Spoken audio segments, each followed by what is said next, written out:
I took a number of photographs at the moratorium, and one of them was of a sign that was held by a guy with a hat and sunglasses that was, "My fight is in the barrio, not in Vietnam," with an image of Che Guevara. In that shot, there is also a guy in military uniform standing next to him. The sense of that moratorium was certainly against Latinos going and dying and being killed in a war that was increasingly unpopular.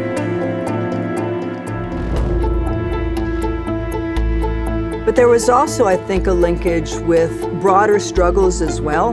Che Guevara had been killed, I think, a year or two before. So he was very fresh in our minds. He wasn't simply a face on a t-shirt.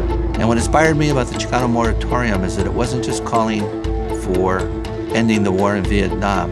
There was an important report that came out in the late 1960s that showed Mexican Americans were overrepresented in the number of casualties in Vietnam. And so there were a whole series of marches that were preparing to lead up to the August 29th moratorium that Rosalio Muñoz, Bobby Elias, and Ramses Noriega, who were the three co-chairs, had been organizing for over a year and a half. There were over 20,000 who marched on Whittier Boulevard, and families and kids. So I was there with my family, with my then husband, Chris Marquez, my mother. I had an infant daughter at the time, some of my younger cousins, and my aunt. For the beginning of the march and most of the march, I was taking photographs, which meant you're basically moving around and taking photographs of people in the march and contingencies. And there were people from Denver, there were people from back east, there were allies as well. There, I think, were some young lords. So these different groups that were there, it was a very cheerful, festive march.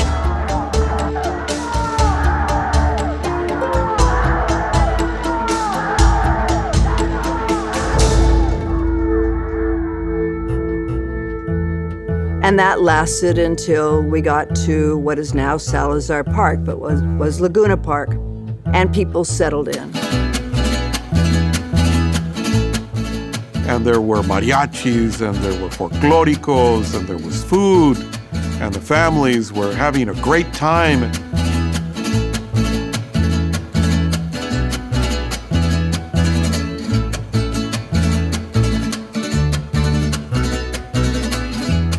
I was using two cameras, one black and white, one color, and continued to take pictures there. The stages were over there in the far corner. That's where the bands were, the performances, and the speeches. But I was here with some other friends. I positioned myself at the entrance to the park where the marchers were coming in, but I stayed in the back. I wanted to document the people coming in. At a certain point, I don't even think half of the march was in. I really don't believe that because we hadn't filled the park yet, and there were thousands of marchers. So most of us were gathered at the far corner of the park, about a block away from the so-called Green Mill liquor store, which supposedly 300 protesters had crashed the liquor store and were stealing things and causing all sorts of disturbance. The owner got upset, locked the doors, and the people were banging on the doors, and that created that so-called incident. Because the police were called supposedly by the owner, they came with the sirens blasting.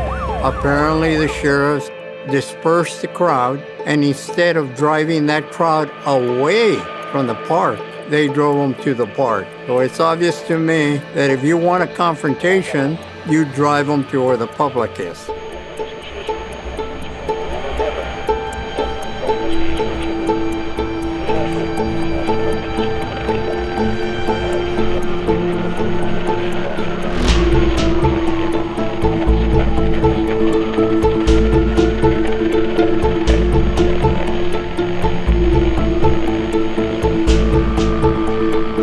And then all of a sudden, at the other end of Laguna Park, we started to hear and see that the police were rushing on. And then it became this crazy melee.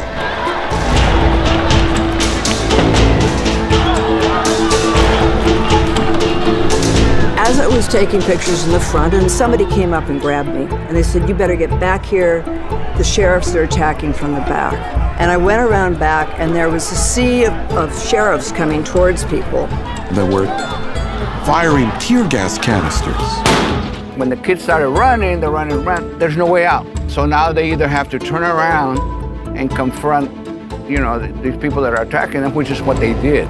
And kids, and I mean like 10, 11, were trying to push back, hold back the sheriffs so they wouldn't attack a sitting crowd, the majority of whom were not aware this was going on. And then we were throwing back at them the tear gas canisters. At that point, the sheriffs were really upset and started hitting people with their batons.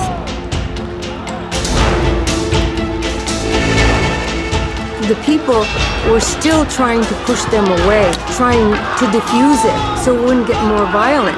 But the sheriffs were not having any of that. And they closed off the streets with their vehicles and their bodies, and people had no place to run to.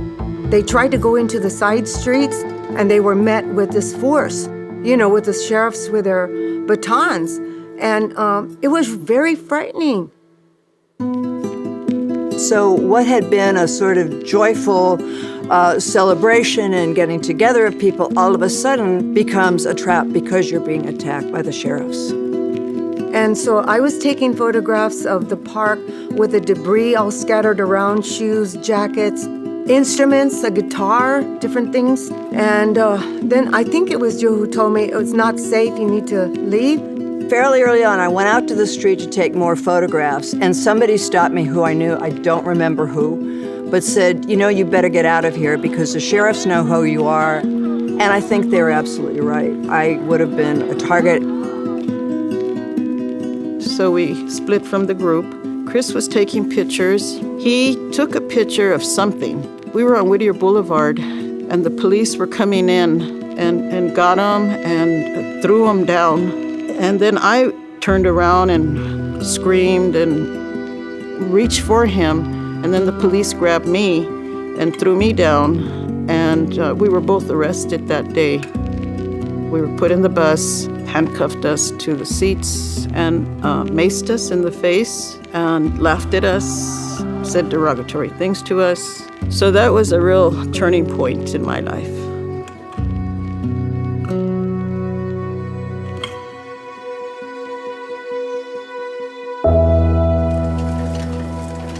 Do your helmets press inwardly, the whatever brain you might possess? Do you keep them on as shields to drown out cries and cheers of Chicano women, children of humanity? Tell us, do you fear Chicano men? I was photographing the remnants of the violence. It kind of reminded me of the aftermath of a battle, which basically it was. So this image by Oscar Castillo, it's one of those images that really invites a close reading, beginning with the pole in the middle of the scene. Sort of breaks the image into two images, almost like a film strip, in which you have the police advancing on the left and sort of the empty space that they've left on the right. And you see, of course, throughout the image, just sort of scattered debris and the flyers that have been trampled as remnants of that raid. It speaks to the ways in which Chicanos and Mexican Americans were removed from the city, were removed from their neighborhoods.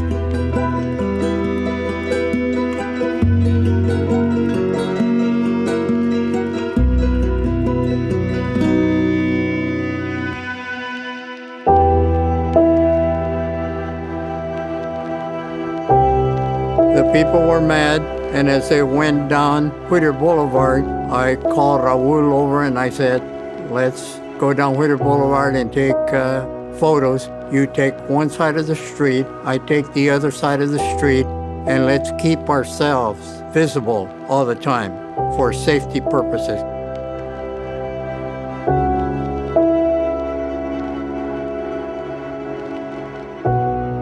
We came down Whittier Boulevard, the same route that Ruben Salazar and his crew had come 5 minutes before. Ruben Salazar was a journalist, writer. He is probably the most well-known journalist of the Los Angeles Times, and he was one of the few who would actually take the time to document in a real way the Chicano community. So he really uplifted the voice of Mexican Americans at a time that they were feeling nobody cared about their interests. By the time we get to the intersection of Whittier and Laverne, I had the sense that it was over, we were going to rest.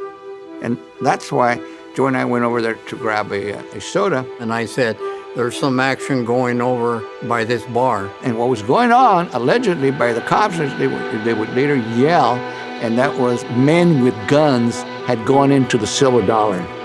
Raul started shooting on that corner. I started shooting somewhere in the corner here. And then later on, as we shot a number of photos, then we converged.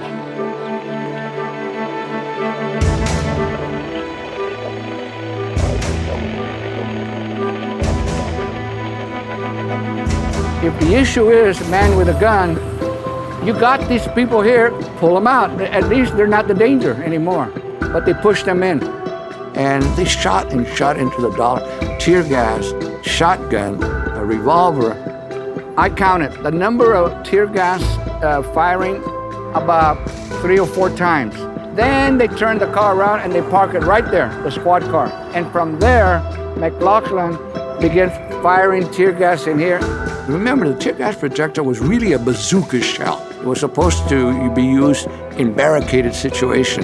This projectile can go through walls and then spew gas on the other side. Well, that's what this deputies used in an open doorway when they knew it was crowded with people. Deputy Sparks gets out of the squad car, comes over here, and kneels behind the post, and he begins shooting into the bar. I was even asking, what the hell are you shooting at? There's nobody there, it's an open doorway. Then and only then did he get into his intercom, you in there in the Silver Dollar, come out. Later on in the evening, as we were talking in the office of La Raza, you hear in the news that a bar in East LA had been the site of a confrontation, and it's alleged that newspaper reporter Ruben Salazar had been killed. And I was saying to him, God, I wish we were there. How come we weren't there? And I kept thinking, oh my God, I think we were there. It was that little bar, I think, that we shot. I said, let's develop this. And we went immediately into the dark room and began to develop our photographs. And sure enough, it was the Silver Dollar Cafe.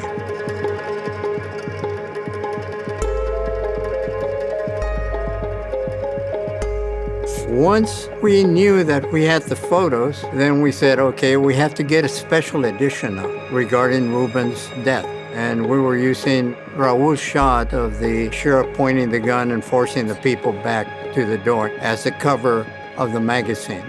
Later on, we had a press conference, presented them to the press corps. Everybody was there. All the newspapers, television stations came, and they saw the photography. And Raul presented those, unbeknownst to me, to the LA Times. As it was only one proviso, I will not accept any money from any of this photography. The only thing we want is credit for ourselves as the photographers, Joe Raza and myself. A little tiny, itty-bitty community newspaper had scooped the LA Times, and all our photography was there on the front page, the second page, the third page, and that just went on for the next 3 or 4 days. The repression that took place at the August 29th moratorium had a huge impact on the activism of the Mexican-American community. Part of the reason was the death of Ruben Salazar. That was tragic reality for everyone. Nobody had expected that kind of violence to take place. You know, it does hurt to think of how much the community suffered that day, because it was the first time in Chicano history that mothers and fathers and grandmothers and aunts and uncles and children and the whole community came out. And there was such a sense of empowerment, so much hope that day. And like Sal Castro would say, it was a wonderful day to be a Chicano. The message was loud and clear. You come out and you try to demonstrate for rights, we will put you in your place.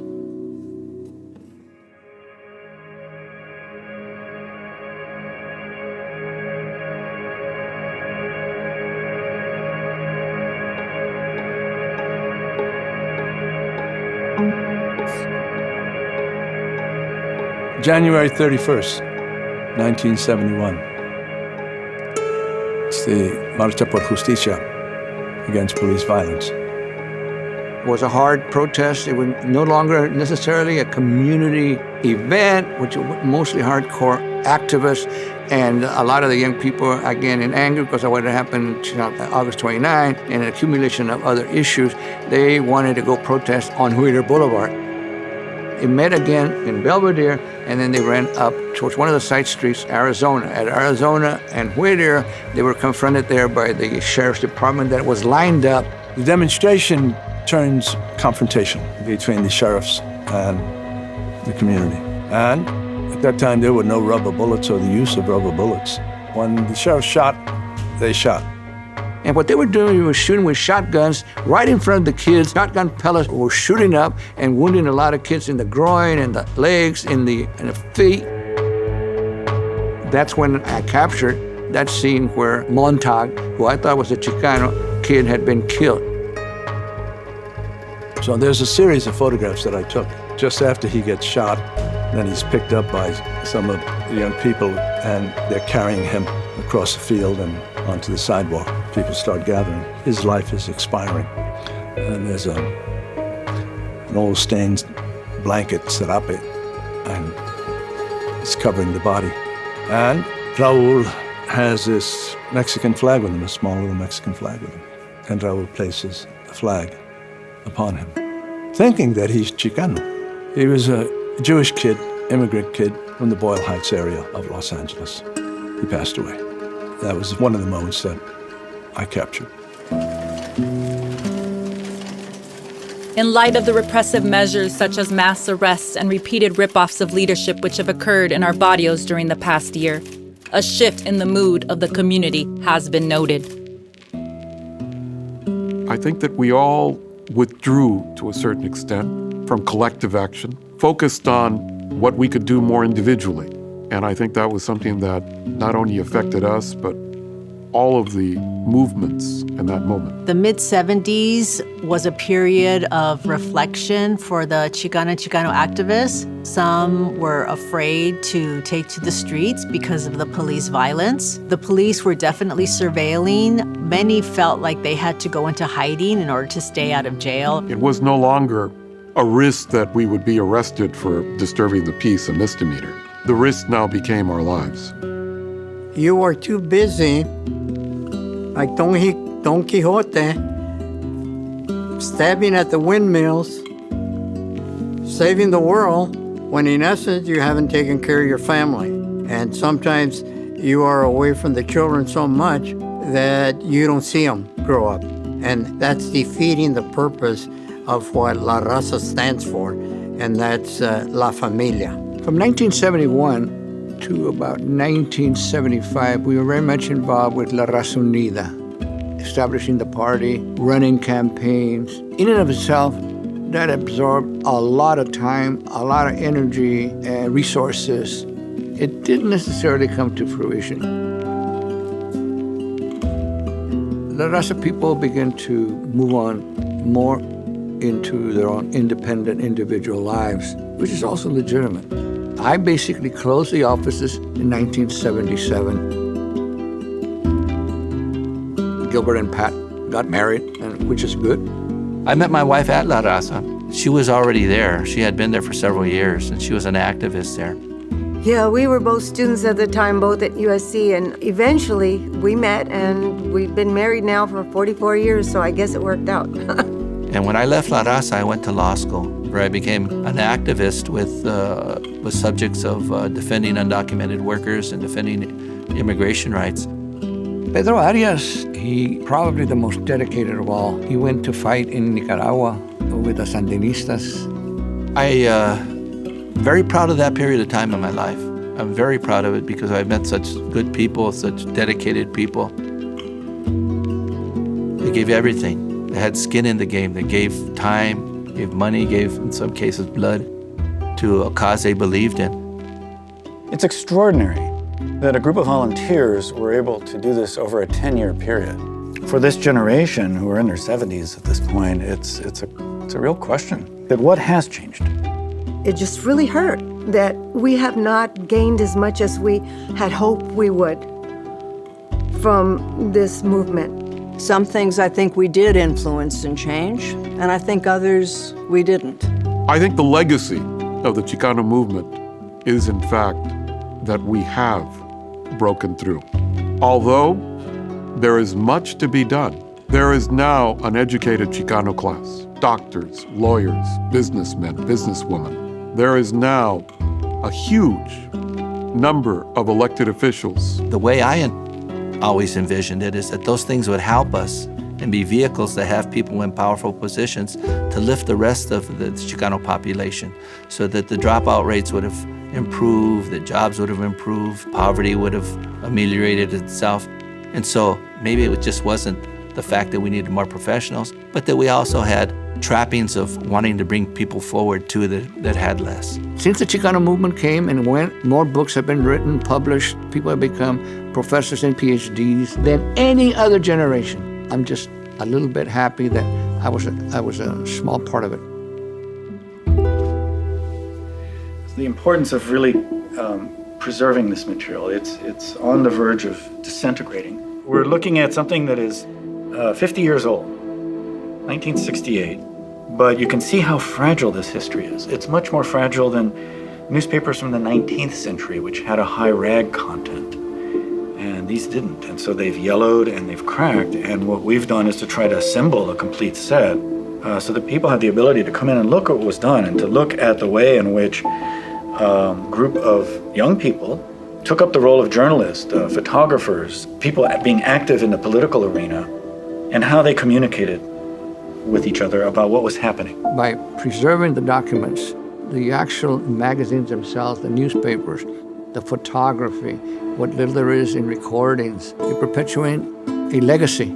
I think the photos tell a story of what were the conditions at the time. And the many demonstrations and pickets, we show how things were tough at the time that are still exist today. So if people can translate those photos into saying, well, wait a minute, if those guys had to put their foot in the door and they were improving things for us to have these positions, we should put our foot in the door. The inertia of the movement is really what people do with their time and how they put their efforts into it, that's something that's always going to continue. We always envision that someday these photographs should be in a place where people could come and see that history, understand that history, learn about it, because that was Los Angeles. The importance of the role that La Raza played back then is important, but I think it's more so now to provide a historical perspective to younger children. So that generation understands that the issues that are occurring can be addressed. For our community, they need to know the gains that have occurred as each generation goes by and what they need to strive for and aim for. Chicana and Chicano history is part of U.S. history, and it's an important story that needs to be incorporated into mainstream U.S. history narratives. A big part of what the La Raza Archive aims to do really is about having a more visible presence and role in society and in American democracy. It was inspiring to see so many people whose wholeheartedness was for the next generation to be better than they were, to have more benefits than they had, to be more included into civil discourse than they are. To you, the viewer, to my Raza,